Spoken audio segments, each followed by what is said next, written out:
You have an interesting past that we won't go into too much detail, but actually we're interested in knowing a certain event that happened to you at the beginning of this year that kind of brought you out of that past, and what it was and why it happened. Sure. So yes, I started my career as a CIA analyst.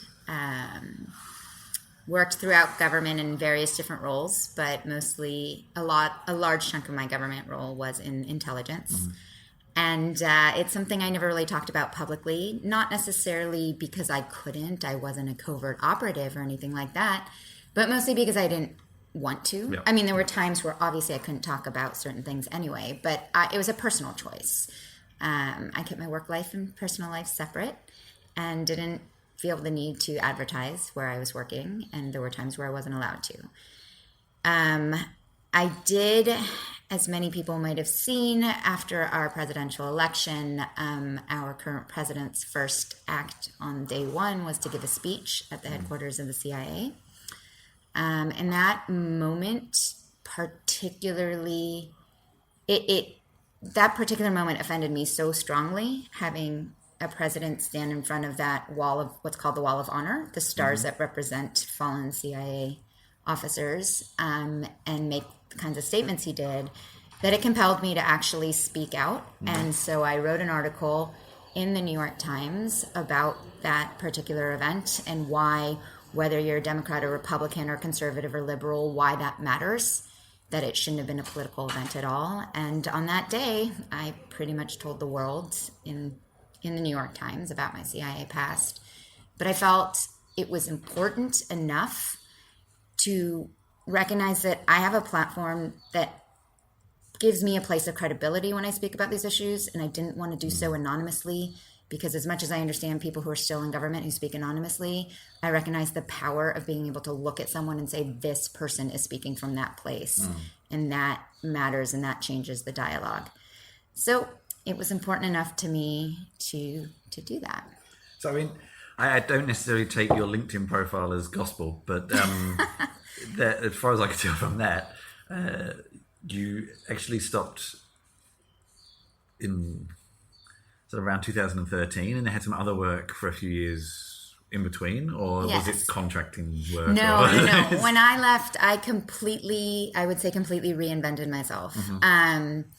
Again, I had an amazing government career. The highlights was really towards the end, where I got to serve Vice President Biden at the White House. And from there was really nowhere to go but down after working for a man like that. So I decided it was time to leave government and really see what the private sector brings to bear on some of these same challenges. So I actually went in-house, total 180, went in-house at ExxonMobil and worked on corporate social responsibility issues for 2 years at their headquarters. Was that during...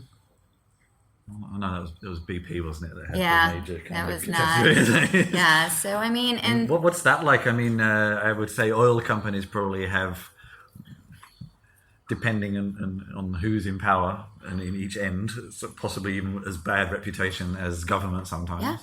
And what was that like? Especially, I mean, you're working in kind of the best possible role, maybe, at an oil company. Well, so it was important to me. If somebody had asked me when I was thinking of leaving government, if there was anything you could do, what would it be? And I had made this comment, not actually thinking it would ever happen. I said I would love to go into one of these big bad corporations with a huge presence, particularly in Africa, because I spent most of my career working in Africa. Okay. And I said, and I'd really love to help them think through a little better how they work with their local communities. You can call it corporate social responsibility, you can call it corporate citizenship, you can call it a million things, but that was what I wanted to do. And I guess, I said it, I put it out there in the world. A year later, someone sent me an email saying, well, ExxonMobil happens to be looking for someone to come in and help them look at the impact of their programs around the world, help quantify the impact and all of that. And I paused. I definitely paused. It's ExxonMobil. There's everything that comes with that. But I strongly, strongly believe that instead of standing on the outside and complaining about something that you don't actually know firsthand, I believe in going inside and seeing what the realities are and what positive role I can play in it. So it's actually, I mean, at a very small scale, my wife and I used to run an environment charity in Australia, and we actually found some of our best programs and partnerships were generally with corporates. Yeah, And it's a bit of an unsung secret, actually, that most charities, especially, I'm not sure if it's the same the world over, but there anyway, you actually end up making a lot of your income from corporate responsibility programs and things, because they're the best places really to kind of, maybe you have less of an impact as an organization, but you actually possibly accomplish more in the long run. I'm not sure. It's really interesting. I went in there, it was a very new field for me, and the first thing that you do is sort of benchmark across industries. And I have to say, I'm no apologist for the oil and gas industry. I'm no apologist for mistakes of the past, but I was very impressed with how thoughtful ExxonMobil was about their corporate, I mean, if you want to call it philanthropy, it's much more of a partnership the way they work on their programs. But I was really impressed with how thoughtful it was. And again, this is definitely not an advertisement for the company, but I don't know if they really need any, but but they do have some really impressive, thoughtful work around the world that kept me there for 2 years. It was interesting enough to me and meaningful enough that I stayed on. And then since I've seen you've sort of been doing like risk advisory. Yeah. So what does that mean exactly? Sure. So I moved to New York about 2 years ago now. First and foremost, I'm a New Yorker by attitude, so I just wanted to be back in New York first and foremost. But you possibly feel at home in a city that could be more rude than New York. More rude and more lovely at the same time. So I went into a firm that does, I mean, they do a variety of things, but it's really, I was heading the political risk practice for this firm. And that can be a whole variety of things, from helping companies figure out how to acquire licenses overseas without engaging in corrupt practices, who they need to work with to make sure they're doing things in an above board way. Yeah. Or a startup or a company or a firm that wants to work in an emerging market and doesn't quite know who to work with, how to do it, how to do it well. Yeah. So, I mean, in a way, let's be honest, it's a bit of corporate intelligence in a way. Yeah.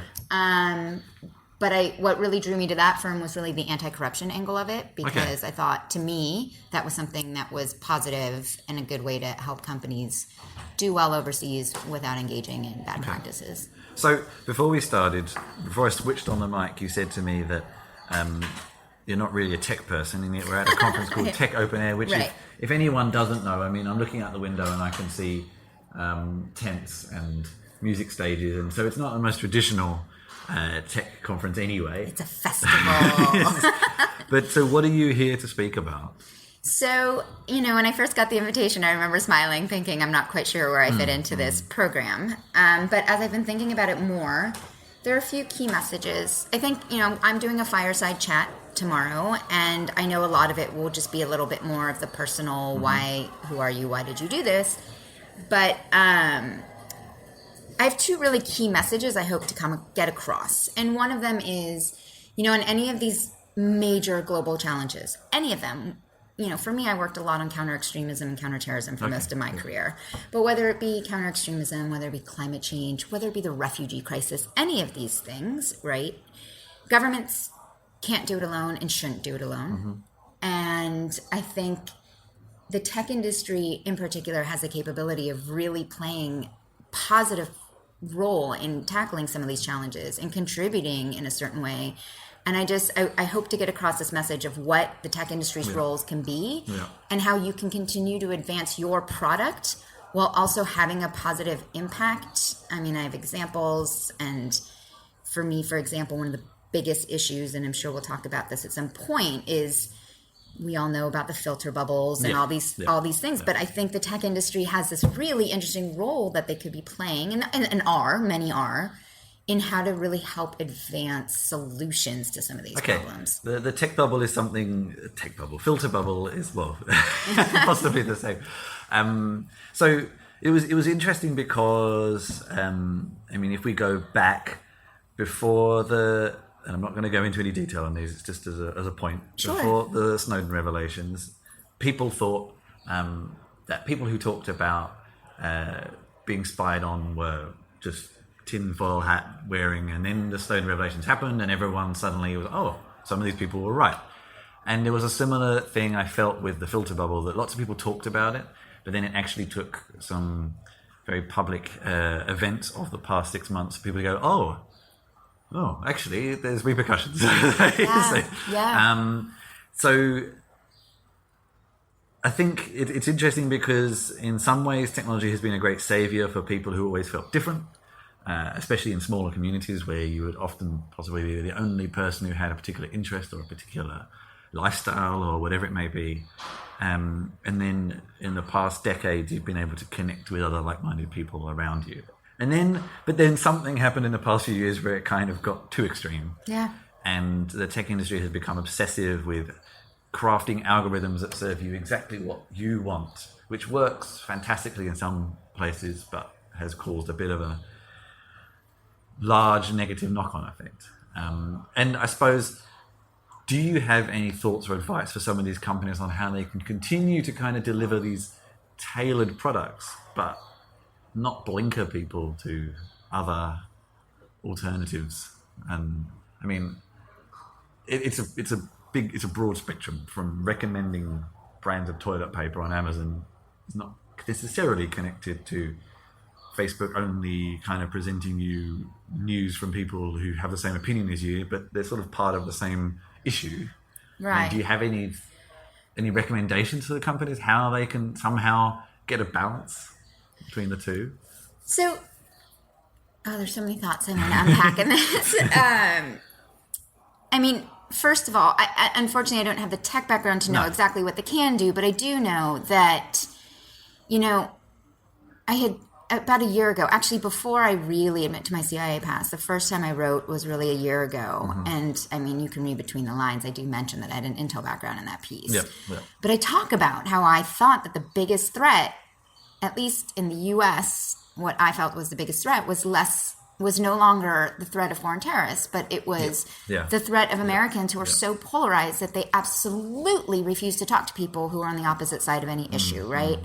So I look at this, and there's this never-ending debate. Is it Facebook's responsibility to make sure that they're showing you content from all over? It's not their responsibility, but when they are purposely creating algorithms that are making sure that you don't see the other side, that to me is extremely problematic. I mean, I would challenge folks to really ask themselves, am I willing to work with people who are not like-minded? Am I willing to engage with people who are not like-minded?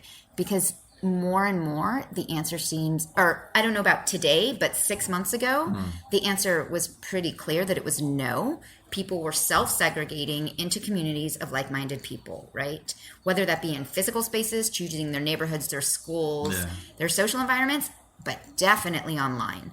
And here we've got the internet, which should be a tool to unite people, to connect people, to expose felt like it people. was to a certain point, and then it became something switched, and that's a human tendency as well, right? It's a human tribal tendency to go towards people who are like you. Yeah. And what I want to really challenge people to think about is, if you want to play a role in solving whether it's a local problem or a global problem, you have to be willing to talk to people who have different opinions than you. Every major success in my career, and obviously, unfortunately, I can't talk about extreme details, but I can say, including one that led to rescuing a life, a human being, it was because over a few years, I had been willing to sit down with people who were on complete opposite from me, suspected terrorists, extremists, and then often radical and then you build a trust, and even if you don't agree, you build enough trust that when I needed that person or those people a year or two later to help me possibly save a life, they trusted me enough to talk to me again. And it's just, this is my biggest concern with this proliferation of, I mean, I'm probably not going to say this in the correct technical terms because I'm not that person, but just this proliferation of technologies and algorithms and data that are bringing people together with only other like-minded people. And I'm a lefty, I'm a liberal, but does that mean that I don't sit down and recognize that me and the person on the right side of that issue, right, as in directional, right, don't both have, at the end of the day, a common interest to solve the issue, even if we don't agree on politics or religion or ideology or whatever. And the only way we're going to solve that problem is if we both figure it out. And I love being at festivals like this. I do find that obviously at a festival like this, you often find people who very much only talk to their cohorts and to people who think like they do. Yeah. And I really want to challenge them to get outside that box and recognize that they will only really advance the needle on any issues if they're willing to widen that. And that's where things like the filter bubble, it happened. Great. Facebook, mea culpa. We recognize we actually created algorithms. Yeah. What are you going to do now? And the feeling is I get from a lot of, I've been to a lot of startup events, and I'm going to say startup event more than tech event. Okay. Because I think tech events tend to be much more just people focusing on how they accomplish certain things, whatever that may be, whereas the startup events are more about the ideas and the products and things like that. It seemed to be like, oh yeah, we've got this problem, we're going to solve it with more algorithms, and it seems to me somewhat like, hang on a minute, this doesn't seem right. So, fight fire with fire and all that, but I think it's an algorithm that sort of got us here in the first place. And this, especially when I see with things like artificial intelligence and automation and robots, it's like people stand up on a stage and they say, well, we're inventing this technology that's going to get rid of a lot of jobs, and you sit there thinking, but you're okay with that? I mean, exactly. or people, it's almost like, we know this is going to cause lots of problems in 20 years, but we're going to do it anyway. And you're like, okay. It's like, have you thought about this? So that brings up something. Constantly innovating for the hell of it. And I was speaking to a few people last night about this. Of course, I may be considered the cynic or the annoying person here because I'm always going to ask those questions. But somebody was talking to me about this very cool technology that she was bringing, making more accessible to more communities. And I challenged her on that. This is incredible. I completely understand the amazing advancements that this technology is going to bring. And I know this is not your responsibility, but you do realize in the near term, this is going to end up destroying so many jobs. And I get it. You can give me the example of, during the agricultural revolution or the industrial revolution. Yeah, but those things happen at a much slower pace. And people, yes, we will survive at the end of the day. This is going to happen at such a fast pace. We will have people in their 40s and 50s who you can say all you want, but now this will free them to go find their true creative passion. Yeah. No, this will make them jobless. Society, but won't move as quickly. Right. And I get it. It's not your responsibility to it. In politics has failed us because politicians will never campaign on a platform of, I'm not going to bring back any of your jobs, but I'm campaigning on a platform of saying, I'm going to help figure out how to retrain you for the future. Yeah. No one will vote for that person. Yeah. So while it's not a tech startup's role to think about, well, what do I do to make sure people aren't losing their jobs? I would offer, okay, but have you thought about, this is another thought of mine of trying to redefine the term of corporate social responsibility, right? Yes. If you're a tech firm and you're bringing about this amazing technology that is going to advance whatever it is, let's look at, anything. Automation is such an easy one. Let's look at automatic driving vehicles and the truck. I didn't know this. The truck driving industry in the U.S. apparently is the biggest employer. Yeah, and if every truck driver loses their job, that might not be you who's creating self-driving cars responsibility, but why not make that your corporate social responsibility platform? Why not say, and at the same time, we are going to redirect even just 1% of our efforts to job training throughout the country for truck drivers, for a new sort of industry. Call that your social good. Yeah. Everyone wants to know they're doing a social good. Great. You're creating this game-changing technology.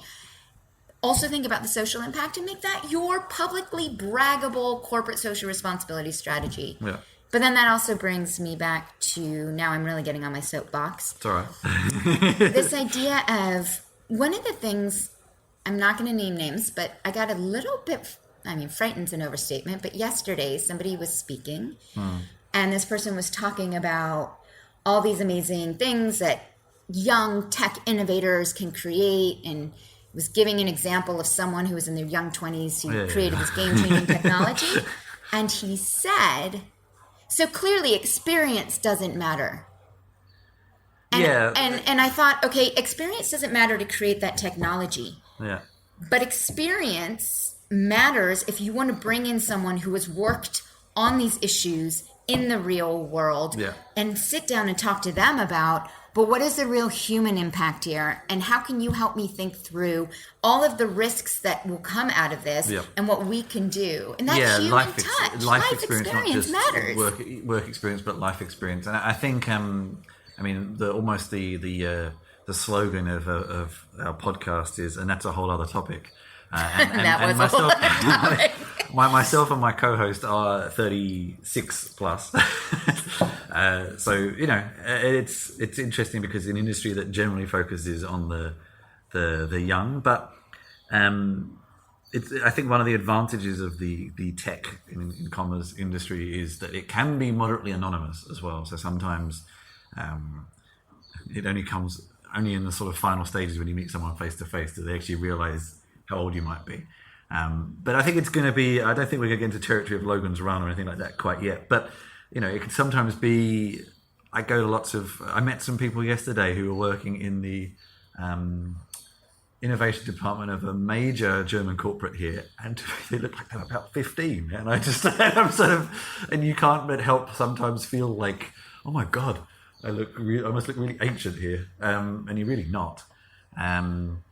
But I think there's actually a sort of an increased recognition that people who have been around longer bring different sorts of experience. Diversity is not just gender and race; it's all sorts of things, right. And it's something that is partially being recognised. There's so many things that I'm trying not to use really obvious examples, but I'm sure at some point I will. As we know, any little thing can also destroy a company right now in the age of social media, in the age of people jumping, that tribal mentality, jumping all in to attack someone if they do something you don't agree with. I mean, the perfect example in the U.S. when Uber surged their vehicles to JFK Airport after the quote Muslim ban. I don't think that Uber thought, we hate Muslims, let's exploit the situation. Yeah, but because people already didn't trust this company because of previous experience, corporate sort of culture issues, they are, and in the end, we'll see if that will really affect Uber or not. But the reason I bring that example up is if you had sat down, and it's interesting because they have very serious people on their board. Yeah.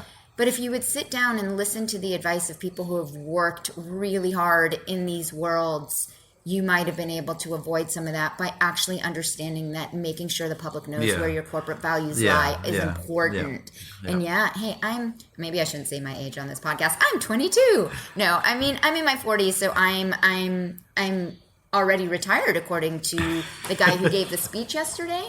But we continue to say, I will continue to say, only when you engage, now I sound like I'm pitching myself, which is not what I mean, but only when you engage people who have actually been on the ground, worked on these issues to remind you that there's a human aspect to every single thing you're doing and to help you think through that side of it, will you be able to be completely successful, assuming that part of your success, you want to know that you're also contributing in a positive way instead of a negative way to humanity. If that's not one of your issues, then I guess you don't need to talk to people with experience. But at the end of the day, your business will not succeed if you... I think if I had a camera then it would have picked up the very nice eye roll in the middle of that sentence. Don't tell them I rolled my eyes. Well, I think we only get half an hour just because other people want to use the room, which is fair enough. We should also be fair. But I think that's a very nice place to end anyway. Maybe just on the much more practical, just wrap up. What are you doing at the moment? What's next? What's your plans? So I have three major... I've never been that person who has a 5-year plan. No. And yet I've had a pretty successful career. But I do have three major goals right now. Yeah. One, I'm going to start teaching at NYU in the fall, graduate level courses on national security stuff. I'm very excited about that. I want to continue to inspire, especially younger women, to get into the foreign policy and national security world because we need it. Yep. So there's that. Secondly, one of my number one passions right now is about playing my role in helping I mean, this is very U.S. focused, but helping get back to a place where civil discourse is accepted and can happen. So that's just a personal, really big goal for me. And then third, working with companies as an advisor. You know, I'm on retainer with a few, helping companies, startups, whoever, nonprofits as well, think through mostly a lot of the ones I work in emerging markets, but anywhere, and just really thinking through their whole range of risks, both socially and actual risks, whether they be anti-corruption risks, political risks, helping make sure that companies really, a lot of them, the things they're not thinking about, keep them out of trouble, as opposed to come ask me after you've gotten into trouble. So those are the three things. One is the obvious consulting side of it. The other two are my passions. I'm excited to teach, and I am completely focused on trying to help foster more civil discourse right now.